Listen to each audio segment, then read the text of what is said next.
Pleased to be inside NoHo Open Media, the first reading I'm doing inside our wonderful studio. Today, I have a messages to the world that I started writing on Mother's Day. For Mother's Day week, it escalated into Juneteenth weekend, and now that we're here, coming into July 4th, oh, we've added quite a lot with the hearings going on in D.C. So we'll start with this. I will label this one my Juneteenth, July 4th, Messages to the World edition. I watched a movie where a scientist became a priest. When asked why, he answered, "We scientists agree there was a Big Bang. Why? To me, that was God," he said. Following the humble lead of the most perfect being in human history, I speak to whoever chooses to listen. We must be vigilantly mindful. In the 1970s, John Adams stated, "What does not begin with honesty rarely ends in honesty." Thomas Jefferson stated, "All men are created equal," and pursuits of happiness. We promote protection constitutionally of all personal pursuits of happiness. The national population encompasses 190 plus diversified socio-ethnic and socio-economic societies. Every last one of those societies has a seat in the UN. We are the only country in the world that has that many citizens with different diversities. Now, amongst the additions and adjustments to the Taylor-Floyd Honesty and Equitable Equality Amendment in tandem with the Arbery-Brooks New Deal 2020 is the blueprinted outline to achieve cures instead of Band-Aids. First and foremost, preservation of personal pursuits of happiness. Second pillar is accusers and defendants must provide credibility. The credibility comes with the self-definition of character questionnaire and recorded polygraph. The questionnaire can be found on season 6 in our presentations of episodes 2 and 3. We outline them. And it's also applicable to jurors. And as it states in it, for the polygraph part, it extends to all taxpayer-paid employees, whether they're a clerk at City Hall who likes to give people a hard time because they can, or whether it's a Supreme Court justice, or the president, or anyone in Congress, and everybody in between. We can eliminate he said, she said, encompassing misrepresentation of oneself and deception of the people. All proposed articles have been vetted and held up to the standard of human history's visionary jury of 12. 6 founding fathers: John Adams, Thomas Jefferson, Ben Franklin, George Washington, James Madison, James Monroe, and 6 golden rule believers: Moses, Jesus, Gandhi, the Dalai Lama, Muhammad, descended from the house of Jacob, and the great Buddha. This is the jury of 12 who makes plain the golden rule is the only rule on earth that is truly golden. All we have to do is practice it and live it. The most obvious pathway towards a more perfect union is to breed one. We the people, as the fourth wheel of government, must step up to the plate. We must continue with what President Grant was forced to abandon to save monetary and political costs when he stopped going after the seditionists and the Ku Klux Klan so he would get elected to a second term after the Civil War. The third pillar, the 2.5% American workers' dividend, which is first and foremost in Section 1 of New Deal 2020, ensures skin in the game, a piece of the pie. No one gets raked over the coals. The destitute become working poor become middle class becomes upper middle class, and the affluent still remain affluent. This quarterly dividend will inject perpetual stimulus into our economy. What we're talking about, just to put it to you plainly before you read what's written, we have settled on $12.50 an hour, national minimum wage, which brings people up to about $24,000 to $25,000 a year minimum salary. But if everyone gets 2.5 cents on the dollar shared among the hourly employees, we don't even want to try to count that much money if you work for Lockheed or eBay or whatever, these monster companies. But even the little guy at the corner 7-Eleven, if they're doing $100 worth of business, you get every hour, even on a slow day, they get 2.5% on a dollar to share as a dividend every 90 days. Then people have money to save, people have money to pay their bills. Cures, as I say, instead of Band-Aid. The fourth pillar we must promote, one America. From day one of nursery, preschool through elementary, we must stop waiting until 18 years of age, and only if a citizen chooses to enter military service to promote what has been left unaddressed. And the unaddressed is, only if you join the military does anyone in America state as a brotherhood, we are all American here. Only to our soldiers when they're ready to send them to hopefully not get killed. Then, oh yeah, we're all American, even though we look different, eat different, pray different, have different customs. But why do we wait till they're grown instead of inbreeding it from day one? If they want to live here and go to school here, they better be ready to become American from day one. To me, case closed. If we do not promote this, the unaddressed will become our undoing. They who fear truth have crafted their own house of glass. It now surrounds them. And if we haven't seen that in the hearings, especially last week and what happened yesterday with the surprise hearing yesterday on Tuesday, then I don't know what will ever snap them out of it.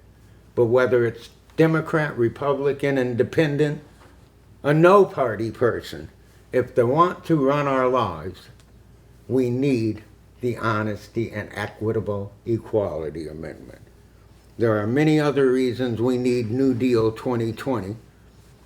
I'll just give you a few because I'm still working on the list of additions and adjustments. But a few that I have here, we'll start with, are we a society of aware enablers?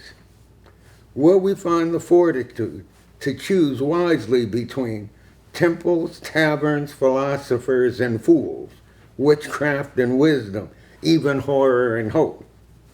If we don't find the wisdom, it will be our undoing, guaranteed.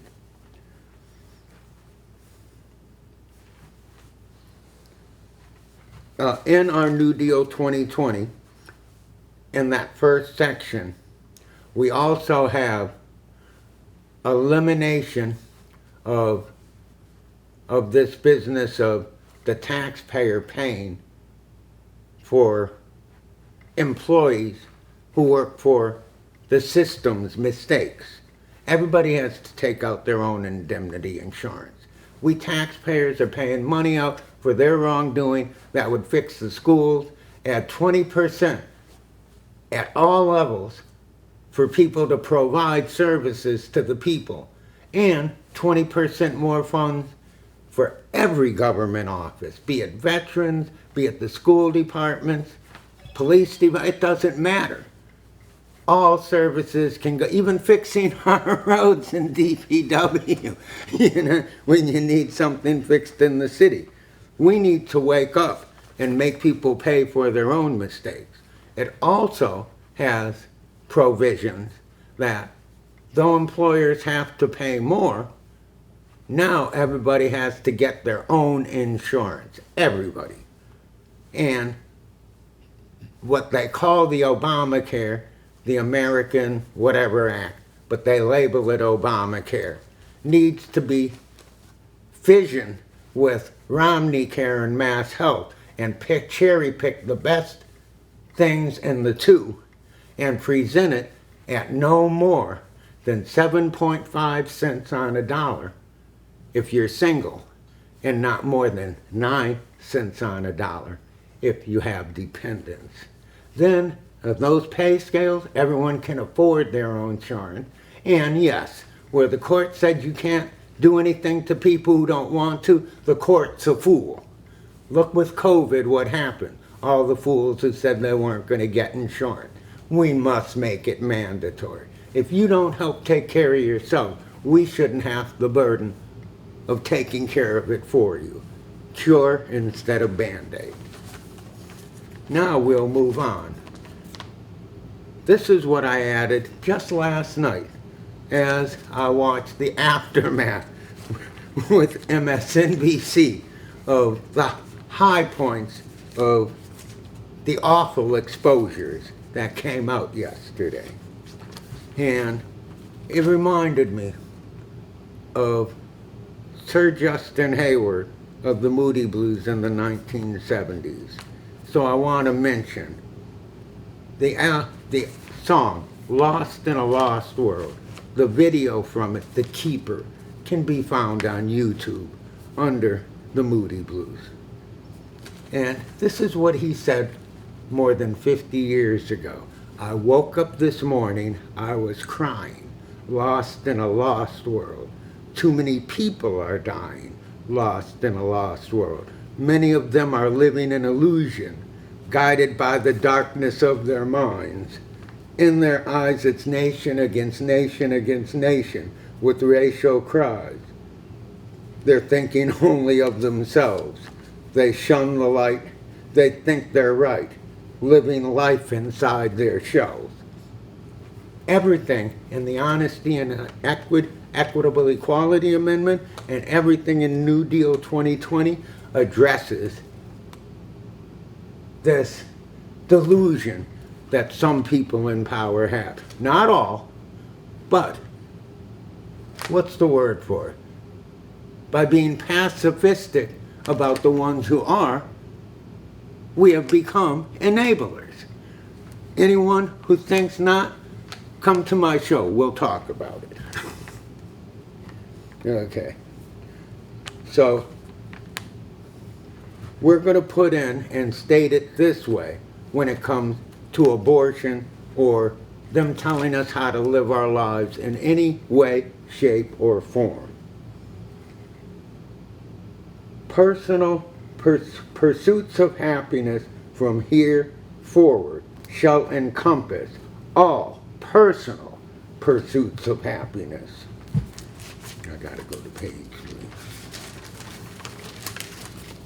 3. We the people insist and demand only elected officials and politicians can, only elected politicians can enact law that dictates how we the people live. We further understand that any congressional request holds superior weight to any and all courts. Court precedence is not superior to congressional decree. Okay. Number 4, quote unquote, white privilege must become human privilege that must reinstate affirmative action in the United States based solely on need and need alone. Not race, color, ethnicity. All this stuff is a bunch of bull. I've asked tons of youngsters under the age of 30, 40, under the age of 40. Do you really think you're any better off as a poor white kid than a poor black kid? Not at all, is the only answer I have ever received in this time frame of history. Okay, and we've got one more, and that's back to the day one of schooling. We promote day one curriculum of One America throughout preschool to grade 5. And we really believe we can eliminate K-care, and we can also eliminate a grade along the way and just make elementary school 1 through 5. And then we'll use 6, 7, 8 for middle school and 9, 10 for comprehensive high school. And maybe that should be the other way around and just make it 2 years of middle school and 3 years of high school. Because as we know, because of social pressures, this, that, and the other, by the time they get to high school, there's always less students than there were in the middle school year. But the idea is a 10-year grade school like Europe and Asia. We're not going to catch up to the rest of the world if we treat our kids as babies till they're 18. By the time they're 16 and the rest of the world, they're ready to go out and support themselves. Go to college, go to a technical school, whatever. So as we eliminate those 2 years, that solves the overcrowded school problem, the not enough teachers to go around problem. It also saves the cost. Now, we're trying to always constantly build more, build more. What we have will do just fine. If you only have, what? You do the percentage. We'll save 16, 17% of our space. Yeah. And teachers. Now, on top of that, once they graduate at 16,